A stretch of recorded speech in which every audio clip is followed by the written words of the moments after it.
Ne jugez pas. Cette parole de Jésus-Christ fait sans doute partie de celles qui sont les plus connues et répétées dans le monde, y compris par ceux qui n'ont jamais lu les évangiles. Combien de fois ne l'avons-nous pas entendue, utilisée à des fins polémiques? Presque à chaque fois que, en tant que chrétien orthodoxe, on prend une position ferme en matière de morale ou de doctrine, un interlocuteur nous reprend par ce commandement du Seigneur: ne jugez pas. Comme si ne jugez pas s'appliquait dans toutes les circonstances, dans tous les domaines, dans tous les sens possibles de sa polysémie. Serait-il interdit à un chrétien de juger d'une attitude comme mauvaise, quand bien même s'agirait-il de péchés évidents comme le mensonge, le vol, l'adultère ou le meurtre? Serait-il interdit à un chrétien de juger de la vérité ou de la fausseté d'une affirmation, quand bien même s'agirait-il d'une erreur manifeste comme le matérialisme, le relativisme, le polythéisme ou l'athéisme? Serait-il interdit de discerner le bien du mal, le vrai du faux, l'utile du nuisible, sous prétexte de l'absolutisation, hors contexte, de cette recommandation du Seigneur « ne jugez pas »? On verra que la réponse est négative de toute évidence. Mais d'abord, replaçons les paroles du Christ dans leur contexte. En ce temps-là, Jésus disait à ses disciples: « Ne jugez pas pour n'être pas jugés. De la manière dont vous jugerez, vous serez jugés. De la mesure dont vous mesurerez, on vous mesurera. Quoi, tu regardes la paille dans l'œil de ton frère, et la poutre qui est dans ton œil, tu ne la remarques pas? Ou encore, comment vas-tu dire à ton frère: laisse-moi enlever la paille de ton œil, alors qu'il y a une poutre dans ton œil à toi? Hypocrite, enlève d'abord la poutre de ton œil, alors tu verras clair pour enlever la paille qui est dans l'œil de ton frère. Matthieu chapitre 7, versets 1 à 5. Le contexte montre de façon très nette que cette recommandation du Seigneur s'adresse tout d'abord aux hypocrites qui reprennent les autres pour des peccadilles, alors qu'eux-mêmes sont coupables de péchés plus grands. C'est l'une des interprétations que donne de ce passage saint Jean Chrysostome. Cette défense de juger ne s'étend pas à tous les péchés quels qu'ils soient, mais elle s'adresse à ces hommes qui, remplis de vices sans nombre, reprennent sévèrement les autres pour les moindres fautes. Saint Jean Chrysostome, Homélie 23. Cet enseignement du Christ, dans son contexte, s'adresse surtout aux pharisiens, qui se pensaient justes et méprisaient les juifs moins observants, tout en étant pleins d'orgueil. Malheur à vous, scribes et pharisiens hypocrites, parce que vous ressemblez à des sépulcres blanchis qui paraissent beaux au dehors et qui au dedans sont pleins d'ossements de mort et de toute espèce d'impureté. Vous de même au dehors, vous paraissez justes aux hommes, mais au dedans vous êtes pleins d'hypocrisie et d'iniquité. Saint Matthieu chapitre 23, versets 27 et 28. Mais évidemment, cette attitude pharisienne est intemporelle. Les chrétiens peuvent aussi tomber dans ce piège de s'enorgueillir de leur foi et de leurs pratiques religieuses et de regarder les autres de haut. Enfin, notre Occident postmoderne est plein de ce genre d'hypocrisie, qui prêterait à sourire si elle n'était pas tragique. S'indigner de la peine de mort pour les adultes coupables, alors qu'on accepte que des enfants innocents soient tués dans le sein de leur mère, illustre bien la métaphore de la paille et de la poutre. De la même manière, les véganes, si prompts à dénoncer la suppression des vies animales, sont favorables eux aussi à l'avortement.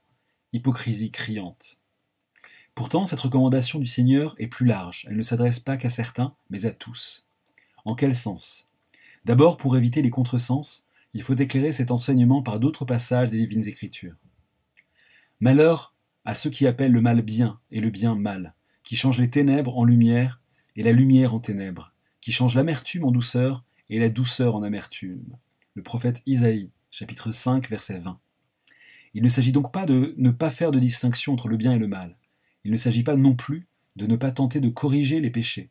Le Christ le dit à plusieurs reprises. Si ton frère a péché, reprends-le, et s'il se repent, pardonne-lui. Saint Luc, chapitre 17, verset 3. Si ton frère a péché, va et reprends-le entre toi et lui seul. S'il t'écoute, tu as gagné ton frère, mais s'il ne t'écoute pas, prends avec toi une ou deux personnes, afin que toute l'affaire se règle sur la déclaration de 2 ou 3 témoins. S'il refuse de les écouter, dis-le à l'Église. Et s'il refuse aussi d'écouter de l'Église, qu'il soit pour toi comme un païen et un publicain. Saint Matthieu 18, 15, 17. Son parent, l'apôtre Saint Jacques, ajoute: « Mes frères, si quelqu'un parmi vous s'est égaré loin de la vérité, qu'un autre l'y ramène. » Épître de Saint Jacques, chapitre 5, verset 19. Ne jugez pas n'est donc ni à interpréter comme l'interdiction de porter un jugement moral, ni comme un appel à la passivité face aux autres et aux erreurs d'autrui.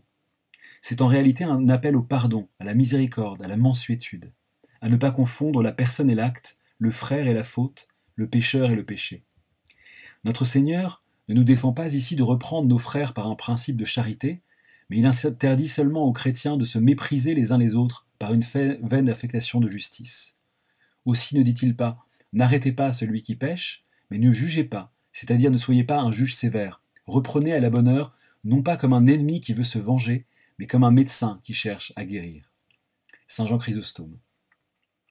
Il fait par ailleurs une différence entre les offenses personnelles qu'il faut pardonner et les péchés contre Dieu comme l'athéisme ou le blasphème. Ces paroles du Sauveur ne nous défendent pas de juger ceux qui pêchent contre Dieu, mais ceux qui nous offensent personnellement, car celui qui ne juge pas son prochain par suite d'une offense qu'il en a reçue ne sera pas jugé lui-même. Dieu lui pardonnera comme il a pardonné. C'est dans l'homélie numéro 23. Saint Augustin, quant à lui, considère le passage « Ne jugez pas » comme s'appliquant en particulier à l'interprétation qu'il faut donner des actions d'autrui. Le Seigneur, par ses paroles, écrit-il, ne nous ordonne autre chose que d'interpréter en bonne part les actions dont les motifs nous sont inconnus. Il y a des actions dont l'intention ne peut être bonne, comme les outrages à la pudeur, les blasphèmes et autres crimes semblables. Dieu nous permet de les juger. Il est au contraire des actions intermédiaires ou indifférentes que l'on peut faire avec une intention bonne ou mauvaise. C'est une témérité de les juger, surtout pour les condamner.